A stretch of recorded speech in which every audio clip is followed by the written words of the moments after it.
এখন এইরকম যদি আমরা চিন্তা করি যে জগৎটা সত্যি আমাদের কামনার জন্য এই জগৎটার সৃষ্টি, কামনার তো শেষই হচ্ছে না, তাহলে কি হবে?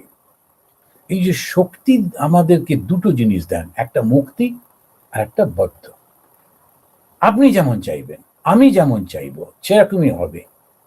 তো ওই যে প্রায় সবাই জানেন সেই গল্পটি, যে দুজন, একজন রাজা আর একজন ব্যবসায়ী জঙ্গলে গেল। জঙ্গলে যাওয়ার পর তারা মনে করছে যাদের জন্য এত পরিশ্রম করছিলাম তারাই আমাদেরকে এরকম ভাবে তাড়ালো, আমার স্ত্রী, আমার পুত্র, আমার পরিজন, তারা এরকম করলো, খুবই দুঃখ হচ্ছে। তারপরে একজন ঋষির সঙ্গে দেখা হলো। তো ঋষি বলল, এটা হচ্ছে মহামায়ার খেলা, এরকমই হয়।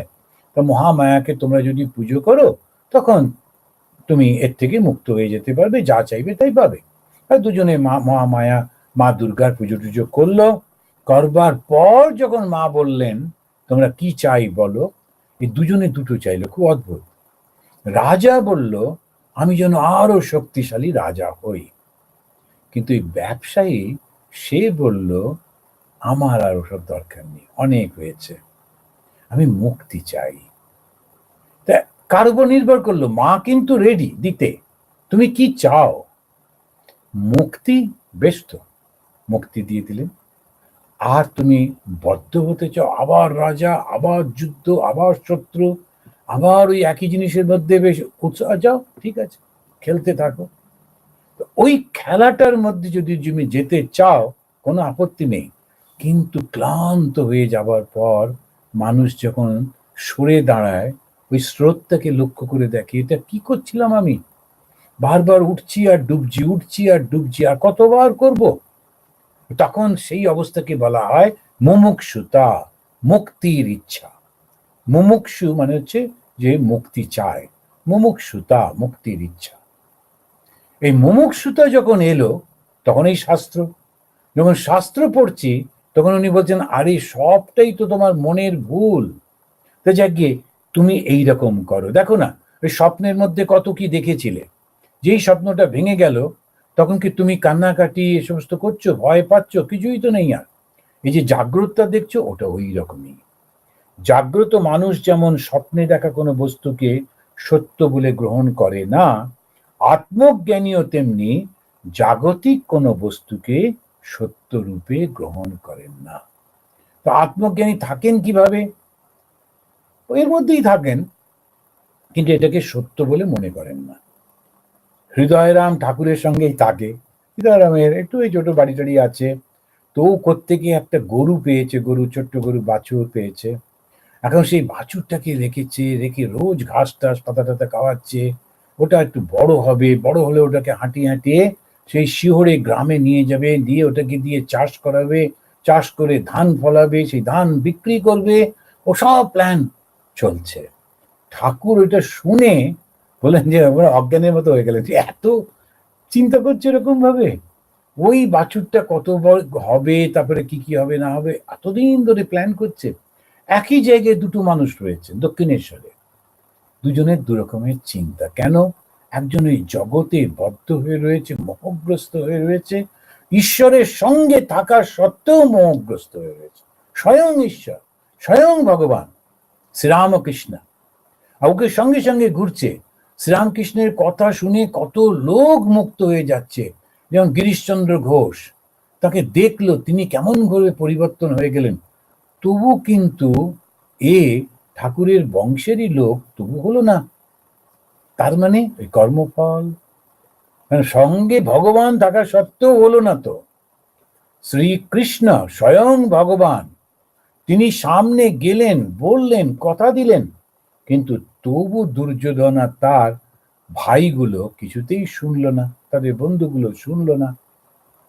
তার মানে কি দাঁড়াচ্ছে? সব আমার উপর নির্ভর করছে। তা আমারটা কিভাবে? কর্মফলের দ্বারা হচ্ছে। এই কর্মফলটা কিরকম? আমি তিন ভাবে কর্ম করি, একটা চিন্তা দিয়ে, আর একটা বাক্য দিয়ে, আর শরীরের। তো শারীরিক কর্মটা অনেকেই কন্ট্রোল করে ফেলে বয়স টয়স হয়ে গেলে, বা কিন্তু মানসিক চিন্তাগুলো থাকে, ওটা দুষ্টু, ওটাকে শাস্তি দিতে হবে, এটা কি করতে হবে, সমান, আর ফলটা খারাপ ফল আসছে।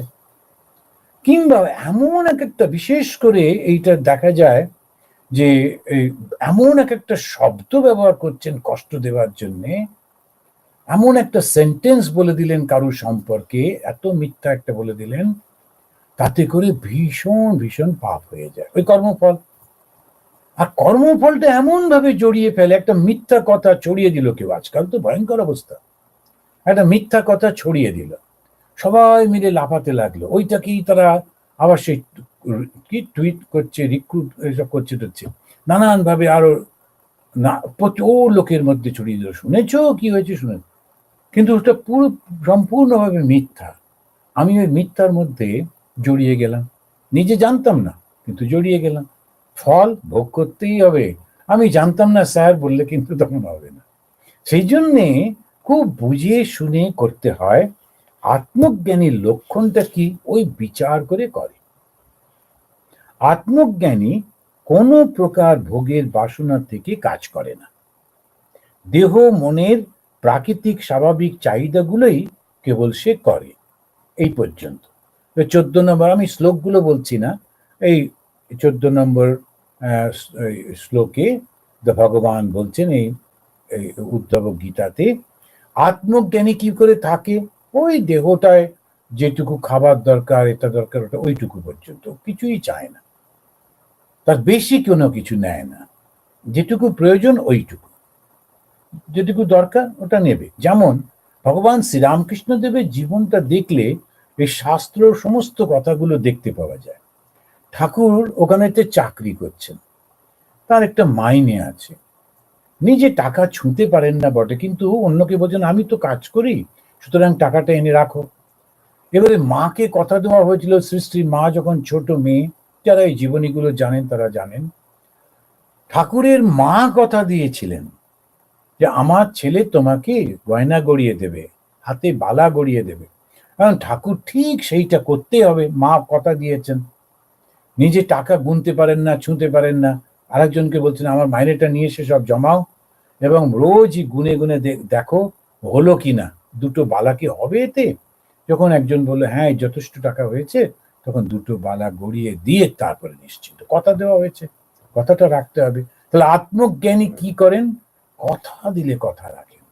শ্রীরামচন্দ্র, ওর বাবা কথা দিয়েছিলেন, কথা রাখতে হবে, না রাখলেও কেউ কিছু মনে করতো না।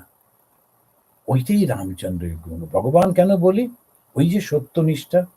শ্রীরামকৃষ্ণদেবকে ভগবান কেন বলি, ওই যে সত্যনিষ্ঠা।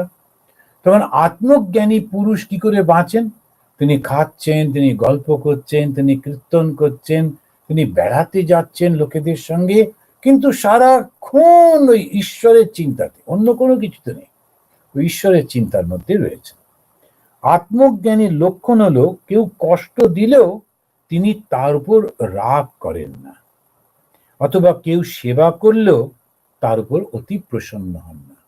আবার বলবো, ভগবান শ্রীরামকৃষ্ণ দেবের সে দিব্য জীবনটার দিকে তাকিয়ে দেখুন। উনি একটা ঘরে ধ্যান করছেন, ধ্যানের মধ্যে মগ্ন হয়ে গেছেন।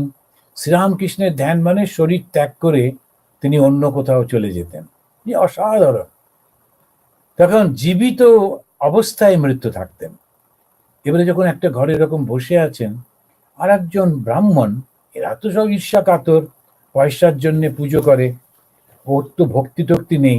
শ্রীরামকৃষ্ণকে এরকম দেখে ভাবছেন এই সমস্ত ভরং করে তুমি বাবুর মন গলিয়েছ, আর বাবুর থেকে পয়সা নেবে, জমি জমা নেবে, দাঁড়াও দেখাচ্ছি। ও তখন ওই হুঁকো খায়, তখন তখন চারকোল নিয়ে যাচ্ছিল, জ্বলন্ত চারকোল, ছোট্ট একটা কয়লার টুকরো, সেইটা ওই কাঁধের উপর বসিয়ে দিয়ে চলে গেছে। দেখি কিরকম ধ্যান হয়। ও ভেবেছে লাফিয়ে উঠবে, ঠাকুরের তো শরীর জ্ঞানী নেই। এইবারে সেইটা যখন পুড়ে পুড়ে তার শরীরের মধ্যে যাচ্ছে, মাংস, মানুষের জীবন্ত মানুষের মাংস পোড়ার গন্ধ, তখন সবাই ছুটে এসে এরকম দেখে তখন ঠাকুরকে বাঁচিয়েছে। ঠাকুর বুঝেছিলেন কে দিয়েছে, কিন্তু একবারও মুখ ফুটে বলেননি।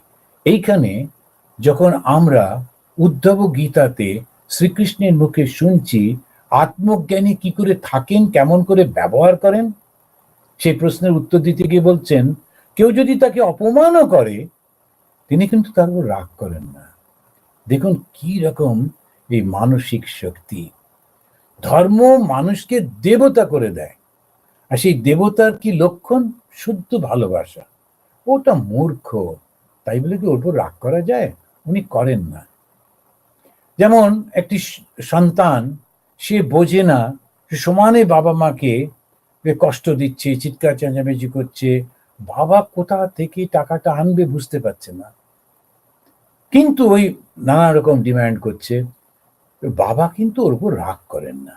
তো এইভাবে আরো আরো অনেক বেশি যিনি সত্যিকারের আধ্যাত্মিক মানুষ কারোর উপর রাগ করেন না, তাদেরকে সত্য পথে নিয়ে যান, চেষ্টা করেন। আবার ঠাকুর তোর উপর রাগ করলেন না, কেউ সেবা দিলেও তিনি যে একেবারে খুব প্রসন্ন হয়ে উঠবেন তাও না। যেমন ঠাকুরের কাছে যে সেবা দিত, ঠাকুরকে কতভাবে যত্ন করত, ও একটা বিশাল ভুল করে ফেললো। মহাপুরুষের কাছে থাকতে থাকতে মনে হয় আমিও একজন কেউ। যেমন কোনো বড় লোকের কাছে কেউ থাকে, তখন সবাই তাকে ফোন করে, তাকে যোগাযোগ করে, আর ওর ভেতরে ভেতরে মনে হয় আমিই সব করছি। ঠিক তেমনি ভাবে হৃদয়রাম ঠাকুরের কাছে যিনি থাকতেন, তিনি ওই ঠাকুরের মতো করে ঠাকুর মাকে পুজো করেছিলেন। ও তখন ভাবলো যে জমিদারের মেয়েকে যদি আমি পুজো করি, ও খুশি হয়ে যাবে, গিয়ে আমাকে অনেক টাকা পয়সা দেবে। জমিদারের পারমিশন না দিয়ে তখন কিন্তু মথুরবাবু চলে গেছেন, মথুরবাবুর ছেলে তখন জমিদার হয়েছেন, ত্রৈলোক্যনাথ। তার মেয়েকে ও কুমারী পুজো করেছে লুকিয়ে লুকিয়ে, ভেবেছে জমিদার খুব খুশি হবে। ওর উদ্দেশ্য কিন্তু মাকে খুশি করা না, দেবীকে খুশি করা না, জমিদারকে খুশি করা। আর জমিদারকে খুশি করতে গিয়ে একটা দারুণ ভুল করলো। জমিদার ওকে দূর করে তাড়িয়ে দিলেন। ব্রাহ্মণ বলে মারধর করলেন না, কিন্তু তাড়িয়ে দিলেন। ঠাকুর নির্বিকার। এই যে কথাগুলো পড়ছি এখানে শাস্ত্রে, এই যে উদ্ধব গীতা তো একটা শাস্ত্র গ্রন্থ, সেখানে যে উদাহরণগুলো দিচ্ছে আত্মজ্ঞানীর, ঠাকুরের জীবনটার দিকে তাকান। তাই স্বামীজি যখন বললেন যে ঠাকুরের জীবন দিয়ে যদি আমরা শাস্ত্র পাঠ করি, শ্রীরামকৃষ্ণ আলোতে যদি শাস্ত্রটাকে দেখি, তখন বুঝতে সুবিধা হবে। শান্তি শান্তি শান্তি।